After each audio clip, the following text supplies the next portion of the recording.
la erupción de la zona de los premolares. El segundo del periodo de reposo también se caracteriza porque coincide con la pubertad de las niñas y en algunos casos es antes de la pubertad de los niños, ¿ya? Hay características que las piezas temporales ya se pueden presentar con atriciones y estas atriciones van de acuerdo a la sincronía de las fuerzas, ejercicios y maduración del paciente en sincronía con la reabsorción radicular y alveolar para que puedan cambiarse. ¿Por qué es tan importante esta situación? Porque recordemos que los molares tienen una anatomía más compleja a nivel radicular y la reabsorción de estas tiene, podríamos decirse, una actividad mucho más compleja, lo que va a generar un mayor tiempo, pero a la vez mayor maduración. Entonces, en el segundo periodo de recambio, se van a reemplazar los caninos temporales por los caninos permanentes, a los molares temporales, los premolares permanentes, y aparecen aquí los segundos molares permanentes también, ¿ya? Dando ya concluido, podríamos decir, a todo lo que es la erupción dentaria. Tenemos secuencias favorables más usuales para que este recambio en el segundo periodo sea de manera favorable o adecuada. A nivel del maxilar deberíamos tener primero el primer premolar, segundo premolar, canino y recién el segundo molar. Otra variante es primer premolar, canino, segundo premolar y luego el segundo molar, ¿ya? Lo importante, siempre que el primer premolar sea el primer en cambiar y el segundo molar el último en aparecer. ¿Por qué? Esto todos son permanentes, porque de otra manera, al haber una inadecuada secuencia de erupción o de recambio, se van a dar lo que conocemos como falta de espacios, apiñamientos y a veces de grado severo. En la mandíbula o en maxilar inferior, en cambio, la secuencia es canino, primer premolar, segundo premolar y segundo molar, ¿ya? Lo importante en mandíbula, más que en el arco superior, es que el primero en cambiarse el canino y después el segundo molar. Si es que en algunos otros puntos reconocen que puede ser primer premolar, canino, segundo premolar, pero no representa tanta situación favorable. Si en algún caso el segundo molar permanente apareciera antes de un premolar, sí podríamos estar hablando de posibles retenciones o apiñamientos severos que pueden producir erupciones ectópicas cuando el diente no encuentra un lugar donde erupcionar.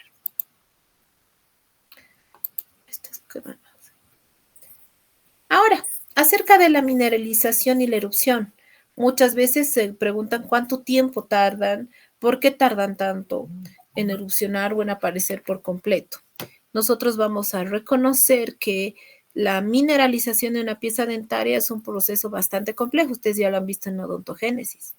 Por lo tanto, los movimientos eruptivos que ustedes ya también han visto cuando se inician, van a darse cuando la corona ya está con su completa formación, ¿no? Podemos decir que recién inician hay movimientos eruptivos intraóseos, pero van a pasar por la cresta alveolar cuando tengan más o menos 2/3 de la raíz formada. Antes no. Por eso muchas veces estos 2/3 los conocemos o los relacionamos con NOLA 8, donde decimos, ya está listo para erupcionar o ya va a salir, pero no es de un día, 2, un mes, puede ser medio año lo que tarde en empujarse, pero es necesario que recordemos esto, ¿ya? Porque cuando hagamos el diagnóstico radiográfico, por ejemplo, en esta radiografía, yo veo aquí una formación de la corona completa. Lejos de aparecer en boca todavía, necesitará tener 2/3 de la raíz para recién estar atravesando la cresta. Y van a perforar la encía cuando tengan 3/4 de longitud radicular. Entonces es un proceso lento, muy armónico con el crecimiento y desarrollo del niño, muy armónico con la aparición de espacios. Que yo tengo un diente aquí y me digan, es que ya está viniendo el permanente. Sí está viniendo, pero va a tardar por lo menos unos 2 años o más recién en estar listo para aparecer en boca. Entonces, el desarrollo de las piezas dentarias debe ser diagnosticado adecuadamente. Como les decía, pueden ser necesarios hasta entre 2 y 5 años para que una pieza posterior alcance la cresta alveolar una vez formada la corona. Del NOLA 6 al NOLA 8 puedo yo tardar incluso unos 4 años o más. Entonces, diagnosticar adecuadamente en la radiografía nos tiene que ayudar a nosotros a asesorar de manera adecuada a las familias, porque son las interesadas en saber los dientes van a salir chuecos, ya le va a salir, podemos sacar nuevo diente, pueden sacarle, ya le va a salir el otro, con la mala idea de que muchos pueden tener de que si yo saco un diente, el otro va a salir de manera inmediata y bien, y no es así, porque si perdemos dientes de manera prematura, empiezan los problemas a nivel de la oclusión. ¿Ya? La raíz completa el cierre apical generalmente pocos meses después de entrar en la etapa funcional, y ya saben ustedes que la etapa funcional se reconoce cuando la pieza encuentra a su antagonista y empieza su función masticatoria, ¿no? Por eso se dice etapa funcional. La cronología de la mineralización de los dientes permanentes que nos daba este gráfico Koch en el 95 se ha mantenido, y es un trabajo muy largo el que han hecho para poder generalizar este resultado. Fíjense ustedes cómo el primer molar permanente inicia en el nacimiento su formación y termina por todo casi alrededor de los 10 años. 9, 10 años. Entonces son piezas dentarias que demoran 10 años en formarse de manera adecuada. Por eso es tan importante mantenerlos, por eso es tan importante concientizar también a la población de que es la pieza más preciada en la cavidad oral y lastimosamente a veces es la primera en enfermar. Y así tenemos otras piezas dentarias, así como también vemos a los caninos superiores especialmente, que tienen una formación igual, casi superior a los 10 años. Y en la mayoría nosotros vamos a tener un promedio de 7 años a 9, lo que representa una gran complejidad a la hora de esperar. Si yo tengo un paciente de 6 años, por ejemplo, y ya erupcionó, miren, en 7 años, ya está con la pieza dentaria en boca. A esos mismos 7 años, yo como me encuentro con el primer premolar, todavía ni siquiera está atravesando la cresta ósea, está recién en un tercio de la raíz. Entonces, si empieza a cambiar los dientes de adelante, me dice, ¿ya va a cambiar los de atrás? No, no, señor, no, señora. El paciente va a demorar unos 4 años entre un evento y el otro para que pueda estar cambiando los dientes, ¿no? Se dice que es toda la etapa primaria, ¿no? De la primaria del niño, incluso más años. Fíjense, empiezan en primero de primaria y terminan más o menos cuando están en segundo de secundaria. O sea que son más de 6 años, 6, 7 años, en los cuales vamos a tener el recambio completo. ¿Ya? El desarrollo oclusal favorable se da cuando hay una adecuada secuencia de erupción, cuando hay un adecuado espacio y la relación del tamaño dentario es armónico, y la relación original de los primeros molares permanentes es adecuada, ¿no? Cuando han tenido un buen movimiento, han tenido el tope para que no tengan erupciones ectópicas ni rotacionales. También cuando hay una adecuada relación entre los arcos sagital y transversal, es decir, no existen distoclusión, mesioclusión, y podemos tener nosotros un contacto dentario que se da porque no hay mordidas abiertas, por ejemplo.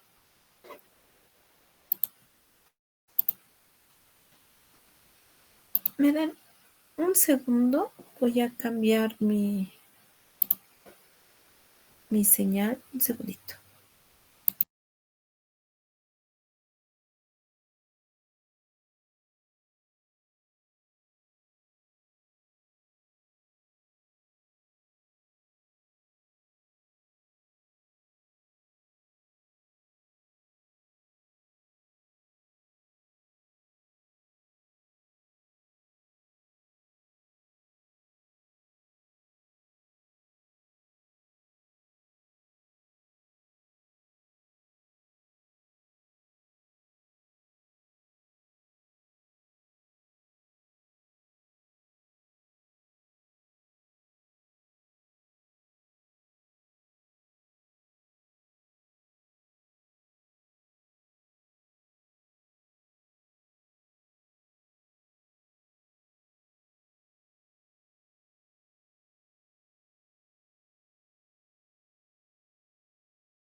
Perdón, ahora sí.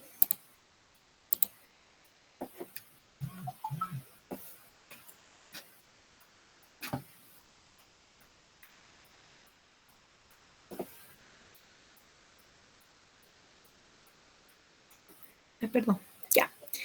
Nosotros vamos a encontrar en el segundo periodo de recambio una zona que se encuentra conocida como el espacio excedente, el espacio disponible o el leeway space o la zona de recambio, de espera. En esta zona nosotros vamos a tener el recambio de los molares temporales más el canino superior en maxilar y en mandíbula de los molares inferiores, ¿ya? Es una diferencia donde vamos a tener mayor número o no, o en milímetros especialmente en esa zona de sostén, porque antes de que cambien nosotros vamos a tener mayor a la que necesitan las piezas sucesoras. Este exceso que se debe a mayor ancho mesiodistal de los molares temporales, especialmente a los segundos molares con los segundos premolares, nos va a permitir aprovechar en el caso de que haya leves apiñamientos o situaciones complejas de espacio en el primer periodo de recambio, ¿ya? Este leeway space, fíjense ustedes, puede ser muy simétrico, como puede generalmente se dice, se ganan de 1 a 2 milímetros que favorecen el posicionamiento posterior, ¿ya?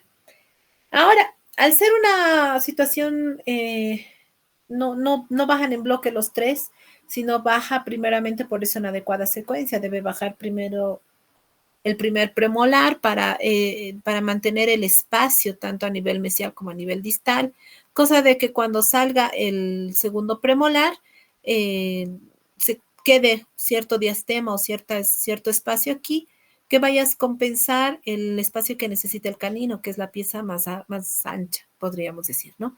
Y cuando baje el canino empuja los premolares, pero como hay ese espacio, el excedente, el canino no va a salir ectópico. En algunos casos no sucede y el canino sí sale ectópico, que sería el problema de una falta de leeway space y que nosotros no podamos apoyarnos, ¿ok? Entonces tenemos en lo que es la secuencia de la erupción, a los 7 años la característica es que ya estaríamos con primeros molares en contacto. A los 8 años estamos con la zona de los incisivos centrales en contacto y a los 9 años ya estarían tanto los centrales, laterales y primeros molares en adecuado contacto y además estaríamos entrando en el primer periodo en el segundo periodo de reposo. Después del segundo periodo de reposo entramos al primer periodo de recambio, que como ven ustedes puede ser así. En Bolivia generalmente es así. En nuestra población nosotros vamos a tener que no se descansa mucho, se descansa unos 6 meses o casi un año y luego empiezan nuevamente a darse el recambio. ¿Con quiénes? Especialmente con el canino inferior y posteriormente la zona de los premolares. Y sí después de los primeros premolares, y sí después se espera un buen tiempo y recién cambian los segundos premolares, ¿ya? Esa es una secuencia que nosotros hemos ido viendo para que a los 12 años, en teoría, deberíamos tener todas las piezas erupcionadas, lo que les decía, primero, segundo de secundaria, ¿ya? A los 15 años tenemos mayor estabilidad, ya todas las piezas dentarias con sus ápices formados, que es lo que nos faltaría reconocer, y a partir de esta edad nosotros vamos a tener incluso la aparición de los terceros molares, aunque en nuestra población y lo que dice la literatura es a partir de los 18 años, 17, hasta unos 23, incluso más. Ahora, ¿cuáles son las características de la dentición mixta? Ustedes que están llevando prótesis desde el año pasado deben tener en cuenta ciertas características que debe tener la oclusión. En este caso, la curva de Spee. La curva de Spee, por la inclinación axial que se va a dar desde el primer molar hacia mesial, es algo que sí o sí se va a dar en las piezas permanentes. ¿Ya? Vamos a tener la asociación de premolares y la erupción del segundo molar permanente para permitir una inclinación mesial, que reconocen hacer la curva de Spee. También vamos a tener la curva de Wilson. Aquí está la curva de Spee. Y la curva de Wilson, ay, perdón. Aquí tenemos la curva de Wilson. ¿Dónde estoy? Acá. Que vamos a basarnos en el longe longitudinal permanente de las piezas inferiores con una inclinación igual, ¿ya? Nosotros vamos a tener la dentición temporal que tiene una leve inclinación, pero vamos a tener una mayor inclinación en lo que es la dentición permanente. Aquí, por ejemplo, tenemos estas inclinaciones que la tiene la dentición permanente. Fíjense, esta inclinación que da lugar a que la curva de Wilson sea más estable, cosa que nosotros no tenemos en la dentición temporal. En la dentición temporal, las piezas dentarias están implantadas de manera vertical y no tienen estas inclinaciones. De igual manera, la curva de Spear representa la zona adecuada a nivel del momento de la oclusión, que tampoco se da en dentición temporal. Entonces, también existe cierta desarmonía al momento de hacer el recambio de la zona de los premolares. La cronología de erupción, aquí les dejo la tablita, donde nosotros lo que tenemos que ver es que mientras está erupcionando uno, luego aparece el otro y eso nos puede pasar. Miren ustedes, el central superior, primero vienen los centrales inferiores, luego los centrales superiores casi al mismo tiempo que los laterales inferiores y luego el lateral superior. Posteriormente viene el maxilar inferior en sus caninos, para luego primer premolar superior, primer premolar inferior y casi al mismo tiempo segundo premolar superior. El que se hace esperar más será el segundo premolar. Por último, los caninos, ojalá antes que los segundos molares. Y aquí tenemos la secuencia, primeros permanentes, los primeros molares permanentes, lateral inferior, central superior, lateral, central inferior, central superior, lateral inferior, lateral superior, canino inferior, primeros premolares, segundos premolares, canino superior, segundos molares permanentes y por último los terceros, ¿ya? Esta es una adecuada secuencia de erupción. Ya han visto ustedes la otra secuencia donde en lugar de salir primer, segundo canino, podría salir dependiendo a nivel superior, segundo, primero canino o a nivel inferior, primero canino, segundo, premolar. Características propias de la dentición, tenemos la relación molar de Angle, que se conoce como la relación de la cúspide mesiovestibular del primer molar superior, la cual debe estar en contacto directo con el surco medio del primer molar inferior. Esa se conoce como la clase 1. Variantes, cuando se encuentra hacia distal el indicador inferior, en este caso el surco medio del primer molar inferior, se conoce como una distoclusión o clase 2 molar. En cambio, si el parámetro inferior está adelantado o hacia mesial, se conocerá como una mesioclusión o una clase 3 molar. También se reconoce la posibilidad de que se encuentre en una relación vis a vis, pero eso es algo temporal que sucede antes de que se termine de erupcionar la zona de los premolares. La llave canina, que tiene el mismo concepto que dentición temporal. La cúspide del canino superior se relaciona con el espacio interdentario entre el canino y el primer premolar inferior. De igual manera, si el parámetro inferior se encontrara ya sea en mesioclusión o en distoclusión, nosotros vamos a tener alguna variante. En este caso, nos encontramos con mesioclusión porque el parámetro inferior está más hacia mesial y se conoce como una clase 3 canina. Por el contrario, si el parámetro inferior se encuentra hacia distal, se conocerá como una distoclusión canina, ¿no? Que puede ser encontrándose inclusive, miren, como una relación directa en el mismo eje, cosa que no es normal. Normal es que se presente la figura de acá arriba. En relación a los dientes anteriores, vamos a tener los parámetros de oclusión que ustedes ya han visto, lo que es el resalte horizontal como el resalte vertical. Al tener cierta inclinación, nosotros vamos a tener la posibilidad de que se dé este ejercicio de como el contacto, la fricción en un plano inclinado que permite hacer el adecuado función de corte. ¿Ya? La trayectoria incisiva, que ya sea el overbite o el overjet, va a estar determinada por la posición de los mismos, la cual debe representar tanto en overbite o overjet una relación a nivel horizontal como a nivel vertical de 0 a 3 milímetros, podríamos decir de 2 a 3 milímetros. Menores datos o mayores ocasionarán alteraciones oclusales a nivel de la trayectoria incisiva. Aquí tenemos la relación en dentición temporal. Miren, tenemos un diente temporal con un diente permanente porque erupciona siempre el incisivo inferior antes, y esta relación del superior con el inferior va a crearnos una menor trayectoria que puede ocasionar que, si bien no es un tope completo, sí se da y permite que posteriormente tengamos una trayectoria más definida. A nivel de los dientes anteriores puede darse la oclusión adecuada, como puede darse la oclusión clase 2 molar sub 1 o la clase 2 molar sub 2, dependiendo del posicionamiento de la zona de los incisivos, ¿no? La clase 2 molar sub 1 se reconoce como aquella donde los dientes superiores, en este caso los incisivos, presentan una mayor inclinación o adelantamiento superando los 3 milímetros. En cambio, la clase 2 molar sub 2, estos van a tener, en lugar de tener la inclinación, como podemos ver en clase 2, se encuentran verticalizados y casi forzando una posición de como al revés. En el caso de la clase 3 molar, nosotros podemos encontrar una relación vis a vis de a nivel anterior, como podemos tener una clase 3 molar con una mordida invertida, donde toda la mandíbula esté mesializada en relación al maxilar, o podemos encontrar mordidas abiertas con una clase 3 molar que no existe una relación, ¿ya? Tenemos entonces estas relaciones que nos da lógica.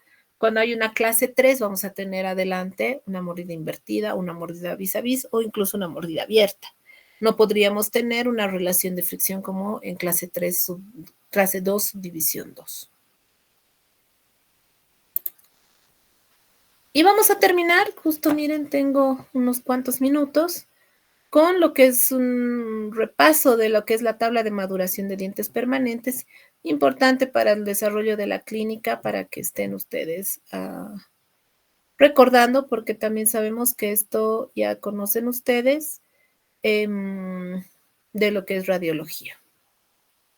En la tabla de maduración de dientes permanentes que la doctora Carmen Nola hizo en 1960 se mantiene vigente hasta ahora y relaciona 10 etapas, contando el 0 como a una de ellas, además, para identificar los procesos de odontogénesis. El primer punto es el NOLA 0, donde se reconoce la ausencia de cripta. La cripta es aquella zona que se reconoce que aloja el germen permanente y está dando lugar a la mineralización y posicionamiento del mismo, ¿ya? En la ausencia de cripta nosotros no vamos a ver calcificación, no hay imagen radiográfica como tal, un espesamiento tenue dentro de lo que sería la bolsa de la cripta, ¿no?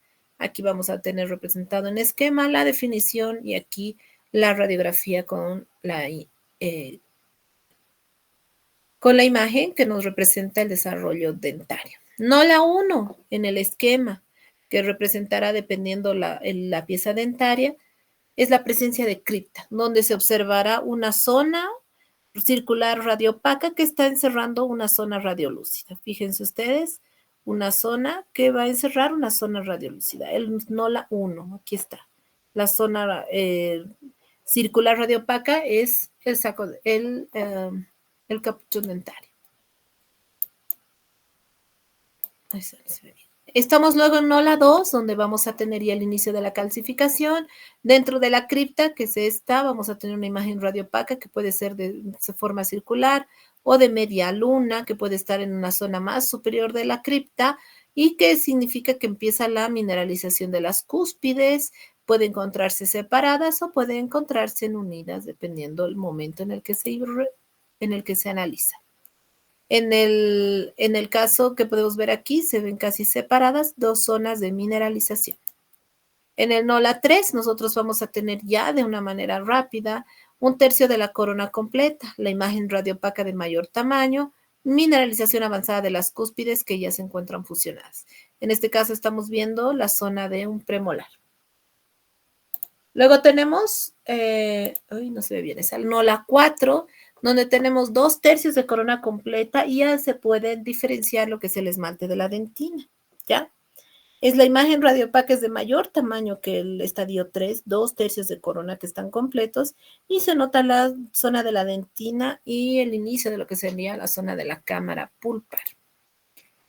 Fíjense ustedes, la dentina ya se diferencia y tenemos aquí el 2/3 de la corona completa. No la 5, corona casi completa. No está completamente calcificada o mineralizada, pero ya supera la mitad del tamaño, ya se conoce la forma de la corona, ya se tiene una idea. Hay una constricción a nivel del cuello para poder identificar la zona cervical y la próxima etapa de mineralización, ¿ya? Aquí tenemos corona casi completa, todavía le falta la curvatura final, que se denota la 6, que es la corona completa, que está totalmente calcificada, donde está ya lista la zona para que se una el cemento con el esmalte y la corona definitiva ya tiene el tamaño regular. Posteriormente pasamos a, miren ustedes, en Nola 6 incluso se conoce la zona de la furga que ya también se va a ir representando y mineralizando. En Nola 7 pasamos de lo que es la corona completa a 1/3 de la raíz, ¿ya? Esto es lo que decíamos que puede demorar muchos años, de las 6 a las 7, puede demorar un año o más, sí. Se observa una corona totalmente calcificada, el inicio de la prolongación radicular, y aquí vamos a ver que la longitud de la raíz es menor a la longitud de la corona, pero representamos ya la diferenciación de la zona de la cámara y conductos pulpares, tanto en multiradiculares como en uniradiculares. El Nola 8 es en aquel momento donde nosotros deberíamos estar ya pasando a la cresta. Fíjense dónde está. Tenemos 2/3 de la raíz completas, deberíamos estar pasando cresta, pero a veces no sucede. Está totalmente calcificada la corona, la raíz tiene mayor longitud, que puede ser de igual del tamaño de la corona como acá, o puede ser mayor. Las paredes del conducto son divergentes y nos encuentras con un amplio ápice, ¿no? Como hemos visto en lo que es dientes permanentes jóvenes en endodoncia, hemos visto que también tiene una clasificación relacionada a lo que son las imágenes de Nola también. Nola 9, nosotros aquí tenemos otro Nola 8, fíjense, este sí está ya en la cresta, como veíamos. Aquí ya debe estar empezando a atravesar la cresta. Nola 9, vamos a tener la raíz casi completa con el ápice abierto, se identifican los espacios de Black. Vamos a estar con una longitud de raíz obviamente mayor a la altura de la corona. Las paredes del canal radicular son paralelas y el ápice está abierto, ¿no? Y se conocen los espacios de Black. Igual en Nola 8, pero obviamente en Nola 9 es donde podemos encontrar los espacios de Black. Miren ustedes acá, ¿no? Para hacer diagnósticos diferenciales inclusive. Y en Nola 10 vamos a tener el ápice cerrado, que se observa radiográficamente totalmente formadas la corona y la raíz, con la construcción definitiva de lo que es el ápice. Miren, este está en Nola 9, este está en Nola 10. Y son primer molar y segundo molar. ¿Ok? ¿Hasta aquí la clase? Sí. Tenemos aquí a modo de resumen lo que serían los esquemas de la formación Nola, ¿no? Ausencia de cripta, inicio de calcificación, 1/3, 2/3, casi completa, con corona completa, 1/3, 2/3, raíz casi completa y extremo apical completo. Estos son los 10 espacios de Nola. Nosotros trabajamos con Nola en la clínica, ustedes ya saben, y nos ayuda mucho para tomar decisiones terapéuticas. ¿Ok? Con esto he terminado el tema. Hasta aquí habríamos terminado lo que es desarrollo de la dentición en su totalidad. ¿Alguna pregunta que tuvieran en relación al tema de hoy?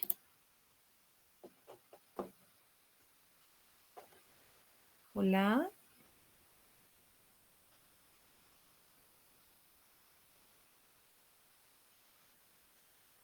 ¿Nada?